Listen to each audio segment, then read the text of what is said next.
बिस्मिल्लाहिर्रहमानिर्रहीम, अस्सलाम वालेकुम। आप देख रहे हैं मेरे सवाल और मैं हूं मुनीब फारूक। एक सवाल जो कि हर किसी के जहन में है कि क्या पाकिस्तान मुस्लिम लीग नून पाकिस्तान की अदलिया के खिलाफ एक मुहिम का आगाज़ कर चुकी है। पाकिस्तान की अदलिया ने पाकिस्तान तहरीक इंसाफ को मुतअद्दिद केसेस में रिलीफ दिए। कहा यह जाता है और बात शायद दुरुस्ती है कि वो मामलात मेरिट के बेसिस के ऊपर थे और उसी तरह से चलाए गए, उसी स्टेज पर उनको रिलीफ भी मिला। लेकिन क्या वजह है कि पाकिस्तान मुस्लिम लीग नून इससे कुछ खुश नज़र नहीं आती? जबकि दूसरी जानिब सबसे अहम और सबसे बड़ी खबर यह है कि पाकिस्तान के army chief general Asim Munir आज ग्रीन पाकिस्तान इनिशिएटिव से मुतल्लिक एक तकरीब की सदारत कर रहे थे। निगरान वज़ीर आज़म भी उनके साथ मौजूद थे। उस पूरी तकरीब में जो सबसे इंस्ट्रक्टिव बात थी वो आर्मी चीफ का खिताब था, जो कि बात सामने आई, जिसमें उन्होंने जो ऑपरेटिव पार्ट है उसको अगर मैं गौर से देखूं तो वो बहुत से मैसेजेस दे रहा है। और वो ये कि हर किस्म के माफिया की सरकोबी की जाएगी और बहुत से लोग पाकिस्तान के हवाले से गलत खबरें फैला रहे हैं, पाकिस्तान के हवाले से मिसलीडिंग बातें कर रहे हैं, ऐसा तासुर पेश कर रहे हैं जैसे रियासत का खुदा न खास्ता को वजूद ही नहीं है। तमाम तर माफियाज की सरकोबी की जाएगी। अब सरकोबी माफियाज की होती है, किस तरह से होती है? जो कोर कमांडर्स कॉन्फ्रेंस हुई उसका एलामिया भी बड़ा इंस्ट्रक्टिव था। ख़ास तौर पर उन अनासिर की बात की गई जिनके हवाले से कहा गया कि जो पाकिस्तान को गैर मुस्तहकम करने की कोशिश कर रहे हैं, ऐसे तमाम अनासिर को और उनके सहूलत कारों को मुकम्मल तरीके से उनके साथ डील किया जाएगा और उनकी सरकोबी भी की जाएगी। क्या साने है 9 मई पुराना हो चुका है या नहीं, इस हवाले से एक बहस पाकिस्तान के अंदर ज़रूर जारी है, क्योंकि पाकिस्तान तहरीक इंसाफ जिसके गले में बदकिस्मती से 9 मई का तौक लटका हुआ है, वो ये कहती है और शायद इस बात के अंदर वज़न भी है कि पूरी पाकिस्तान तहरीक इंसाफ को इसका खमियाजा नहीं भुगतना चाहिए। वो लोग जो इसके अंदर मुलविस थे बिल वास्ता या बिला वास्ता, उनको कानून के मुताबिक सज़ा ज़रूर मिलनी चाहिए, लेकिन पाकिस्तान तहरीक इंसाफ के वोटर को किसी भी सूरत में डिसएडवेंचाइज नहीं होना चाहिए। पाकिस्तान की सियासत किस तरफ जा रही है? पाकिस्तान तहरीक इंसाफ को अदालत से रिलीफ मिल रहा है। इमरान खान साहब से मुशावरत की इजाज़त दी जा चुकी है। अदालत ने बरहमी का इजहार किया है कि क्यों निगरान हुकूमत इसकी मुखालफत कर रही है अदालत के अंदर, जबकि ये उनका आइनी और कानूनी हक है कि वो अपने बानी चेयरमैन से मिलें, टिकटों के ऊपर मुशावरत करें और बहुत से मामलात पर मुशावरत करें। तो क्या पाकिस्तान तहरीक इंसाफ जिस रियासती जबर की वो बात कर रहे हैं उसके बावजूद एक्सेल कर रही है, एडवांस कर रही है और इस तमाम तर माहौल के अंदर भी अपना इम्पैक्ट क्रिएट कर रही है? यही आज सबसे बड़ा सवाल है और इस पर तज्जिया हासिल करेंगे, इस पर डिस्कशन करेंगे और डिस्कशन होगी। ये हमारे साथ मौजूद हैं जनाब अतर काज़मी साहब, सीनियर तज्जिया निगार हैं, किसी तारुफ का मोहताज नहीं है। अतर साहब आपका बहुत शुक्रिया। और जनाब हसन अयूब साहब, सीनियर सहाफ़ी हैं, सीनियर तज्जिया निगार हैं और ख़बरें इनके पास बड़ी अहम होती हैं और रावी चैन कब तक लिखता रहेगा ये भी इसके हवाले से बताएंगे।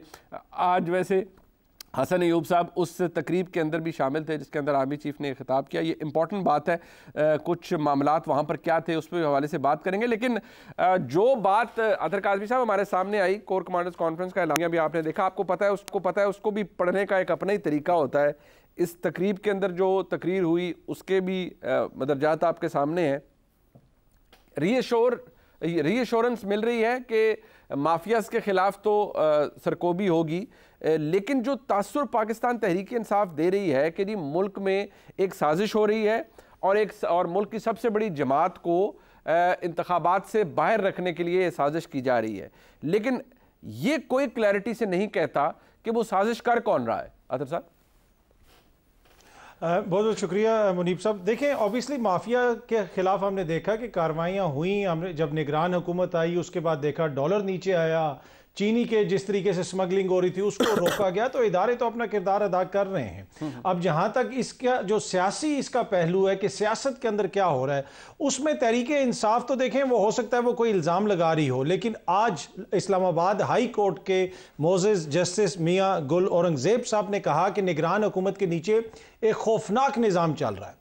आप इंतखाबात को डीरेल करना चाहते हैं। एक तरफ आप देखते हैं कि MQM और GDA जो है वो एतराज़ करती है, तो सिंध का इलेक्शन कमिश्नर जो है सूबाई इलेक्शन कमिश्नर को मूव कर दिया जाता है, बलोचिस्तान भेज दिया जाता है। उधर खैबर पख्तूनख्वा में एक रिटर्निंग ऑफिसर जो है वो सस्पेंड हुआ है, उसके ऊपर इलेक्शन कमीशन ने कहा कि जी हम सुप्रीम कोर्ट में अपील करेंगे।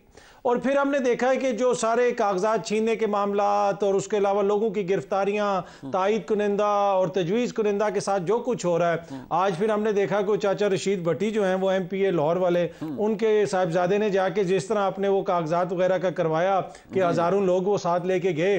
तो ये फिर देखें ना, जब आप कानून के ऊपर अमलदारी नहीं होती तो उसके कॉन्सिक्वेंसेज होते हैं।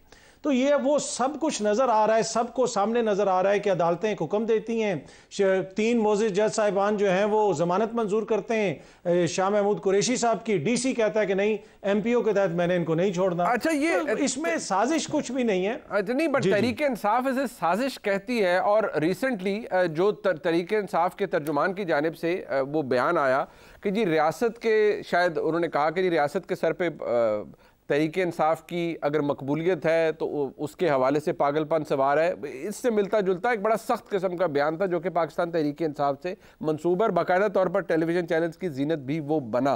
बट हसन अयूब साहब, ये जो मौक़िफ़ बड़ा क्लियर, ये जो मामला है इसको कॉन्टेक्स्ट में रखा है अतर काज़मी साहब ने। बट सवाल ये है कि आप कहते हैं रावी चैनी चैन लिख रहा है, लेकिन मुल्क में इंतखाबात हो रहे हैं, एक जमात कह रही है हमारे खिलाफ साजिश हो रही है, हमें दीवार से लगाया जा रहा है और हमारे कागजात नामजदगी छीने जा रहे हैं, हमारे साथ सब कुछ हो रहा है, तो रावी चैन कैसे लिख रहा है? अच्छा मुनीब साहब, बात यह है कि इल्ज़ाम लगाना, प्रोपेगेंडा करना एक तरफ की बात है और उसको साबित करना और हकीकत क्या है ये दो अलग चीज़ें हैं। यानी टोटल जो कंप्लेंट्स आज तक इलेक्शन कमीशन के अंदर जमा है तहरीरी, उनका टोटल नंबर है 47। इसमें मुस्लिम लीग नवाज की कंप्लेंट्स भी शामिल हैं, इसमें पीपल्स पार्टी की भी, PTI की भी, तमाम सियासी जमातों की कंप्लेंट्स जो हैं वो शामिल हैं। अगर एक मिनट के लिए मान लिया जाए कि जी आधी कंप्लेंट्स जो हैं वो PTI की हैं, तो फिर 23 या 24 कंप्लेंट्स बनती हैं पूरे मुल्क के अंदर, जहाँ पर आपकी तकरीबन जो है वो 1000 के करीब जो है वो नशिस्तें बनती हैं सूबाई और कौमी असम्बली की मिलाकर। तो ये बातें तो मतलब लफाजी के एतबार से तो ठीक है। आप देख लें कि बिलाल वरिक साहब का एक्सीडेंट हुआ था 8 दिसंबर को, लेकिन उसको जो सेक्रेटरी जनरल हैं PTI के, उन्होंने इस तरीके से जो है वो प्रेजेंट किया कि वो दुनिया को लगा कि जी वाकई बहुत कुछ ज़्यादती जुल्म हो गया। लेकिन बाद में उनकी अहलिया की ट्वीट सामने आ रहा था, कोई मिसेस भट्टू थी, वो कह रही थी जी कि ये मेरे हस्बैंड के हवाले से मुझे जो है टेलीफोन कॉल्स रिसीव हो रही हैं, ये पुराना उनका एक्सीडेंट है, ही इज़ एब्सोल्युटली फाइन। तो जब आप जो खुद को झूठ को फैलाएंगे तो फिर आपके सच को भी कोई तस्लीम नहीं करेगा। एक चीज़ तो ये आ गई। दूसरी बात जो कर रहे थे शाह महमूद कुरैशी साहब के हवाले से, तो यानी उनको साइफर केस के अंदर यकीनी तौर पर उनकी जमानत मंजूर हुई है, लेकिन सुप्रीम कोर्ट की जमानत ये नहीं कहती कि अगर कानून को किसी और केस के अंदर वो मतलूब हैं तो उनको गिरफ्तार नहीं किया जा सकता।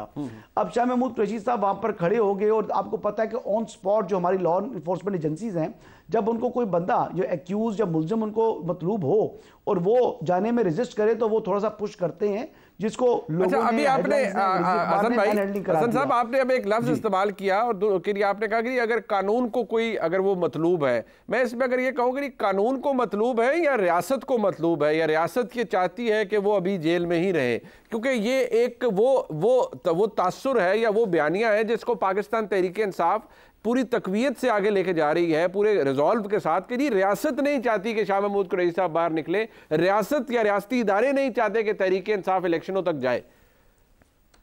नहीं, ये थोड़ा सा फर्क है। उसकी वजह यह है कि शाह महमूद कुरैशी साहब जो 9 मई की प्लानिंग है उसके अंदर ऑलरेडी जो मुकदमात थे, यानी इवन के GHQ हमला केस के अंदर भी वो शामिल तफ्तीश हो चुके थे जेल के अंदर से ही।